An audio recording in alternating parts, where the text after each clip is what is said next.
आज आपण इथे स्वायत्त महाराष्ट्र संघर्ष समितीतर्फे आपल्या प्रमुख दोन मागण्या घेऊन आलो आहोत. एक आहे व्हिसा कायदा झाला पाहिजे आणि दुसरे राज्यांचं नागरिकत्व झालं पाहिजे.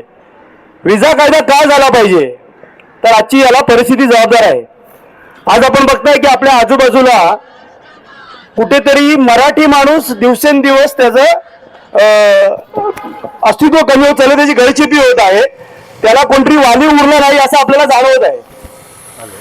याचं कारण काय आहे की परराज्यातून जे स्थलांतरित झालेत परराज्यातून हे त्याला मुख्य कारण आहे. आझाद मैदान स्थलांतरित जेव्हा येतात तेव्हा सर्वप्रथम तो एकटा येतो. 6 महिने 2 महिने झाले की त्याचं तो कुटुंब घेऊन येतो. कुटुंब घेऊन आला का तो अजून त्याच्या गावातली 10-12 माणसं इथे बोलवतो. आपले अधिकारी वर्ग त्याला इथे 2 महिन्यात आधार कार्ड, रेशन कार्ड, ह्या ज्या स्थानिक शासकीय योजनांचे जे सगळे त्याला पाठपुरावा करून त्याला अगदी सगळे मदत करतात. त्यानंतर तिथे स्थिर स्थावर होतो. स्थिर स्थावर झाल्यानंतर तो 3ऱ्या 4थ्या 5व्या 6व्या महिन्यात तो इथे येऊन मतदानाचा अधिकार गाजवायला सुरुवात करतो.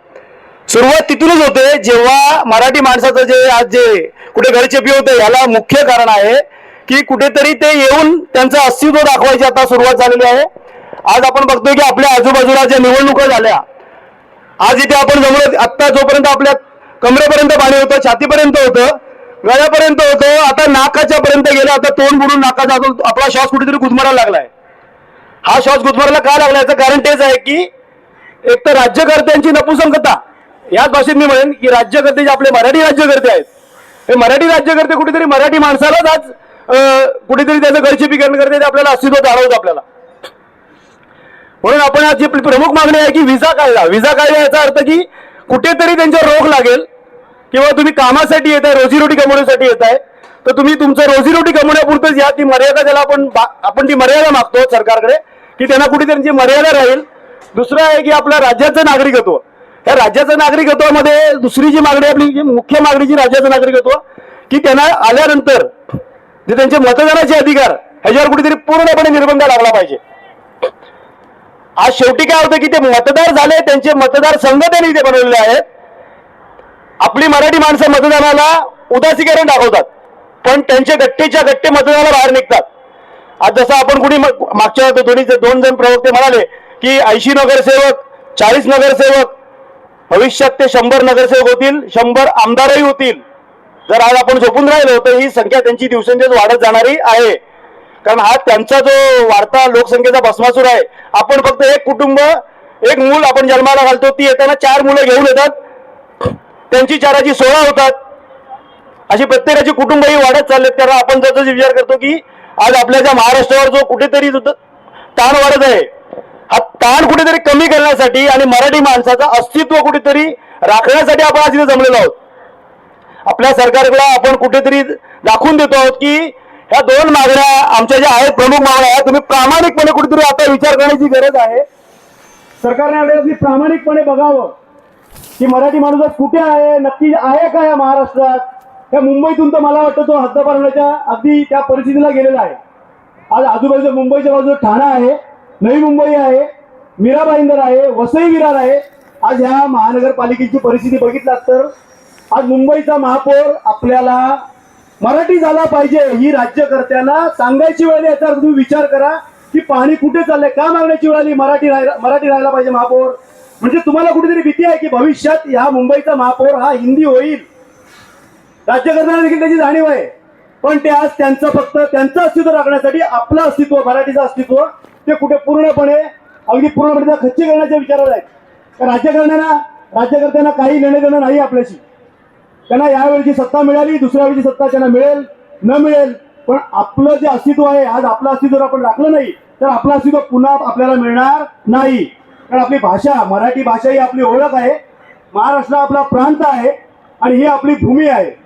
जर आपली भाषा संपली, आपली संस्कृती संपली तर आपला पूर्ण जो इथला प्रांत आहे तो संपेल. आणि एकदा प्रांत आपल्या हातातून गेला तर आपलं अस्तित्व पूर्ण संपलेलं असेल. याचा कुठेतरी आपण प्रामाणिकपणे विचार केला पाहिजे. आपल्या येणाऱ्या भविष्यातील पिढीचा विचार केला पाहिजे.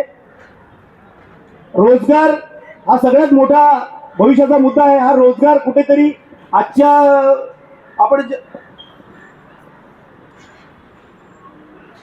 मागच्या ज्या जनगणनेच्या विचाराने आपण केलं तर 4 करोड परप्रांतीय जवळजवळ आपल्या या महाराष्ट्रात आहेत. म्हणजे आजच्या आपण विचार केला तर 4 करोड रोजगार त्याने आपला हिसकावून घेतलेला आहे. ही झाली जुनी जनगणना. ही आता जर जेव्हा नवीन जनगणना येईल तो भस्मासूर आपल्याला परवडणारा नाही. भविष्यात आपलं अस्तित्व ते म्हणजे जसं बोलतो ना आपण की भविष्यात आपण महाराष्ट्रीयन मराठी माणसाला ते सरळ सरळ म्हणतील की नाही बाबा आता मुंबई आमची, ये तो मुंबई हमार आहे. काय म्हणणार? हे मुंबई अब हमार. कारण त्यांनी तशी सरळ सरळ मागणीच केली होती. यावेळेला आपण मागच्या इलेक्शनला काही राज्यकर्त्यांनी सरळ सरळ मागणी केली होती की हम यूपी का महापौर बनाएंगे. कोणाच्या जीवावर बनवली? कोणाच्या जीवावर त्यांनी केली? आपल्याच काही राज्यकर्त्यांच्या जीवावर त्यांनी मागणी केली. आपले राज्यकर्ते म्हणजे आपलेच मराठी जे आपल्याला कुठेतरी आपला पूर्ण विनाश करायच्या मार्गावर आहेत.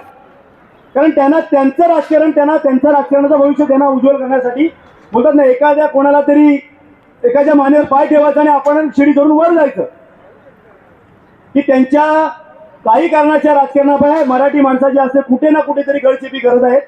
याचा आपण प्रत्येकाने प्रामाणिक विचार केला पाहिजे. आणि या चळवळीचा जो आज आपण इथे जी चळवळ घेऊन आपण उभे राहिले आहोत ही चळवळ महाराष्ट्राच्या पूर्णपणे कानाकोपऱ्यात केली पाहिजे.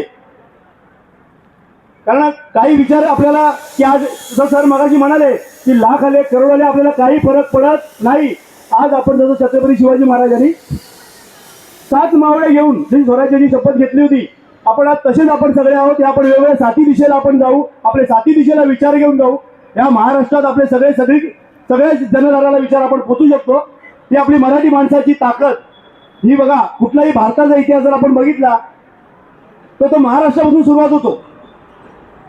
कुणी विचारलं अगदी बाहेरच्या माणसांनी की भारताचा इतिहास काय तर सर्वप्रथम छत्रपती शिवाजी महाराज हेच दिसणार. हा जनताच इतिहास आहे. आपल्या मराठी माणसाचा इतिहास आहे. मराठी माणसाने अटक ते कटक हा इतिहासाची एक नोंद आहे. सगळ्यात मोठी नोंद ही अख्ख्या जगात त्याची नोंद घेतली जाते. याच्यावरून मराठी माणसाची ताकद ओळखली जाते. पण हीच ताकद घेऊन आपण भविष्यात महाराष्ट्रात जाऊ. सरकारला देखील आपली ताकद दाखवून देऊ. सरकारला कुठेतरी या मागण्या मान्य करण्यासाठी आपण अगदी मजबूरच करू.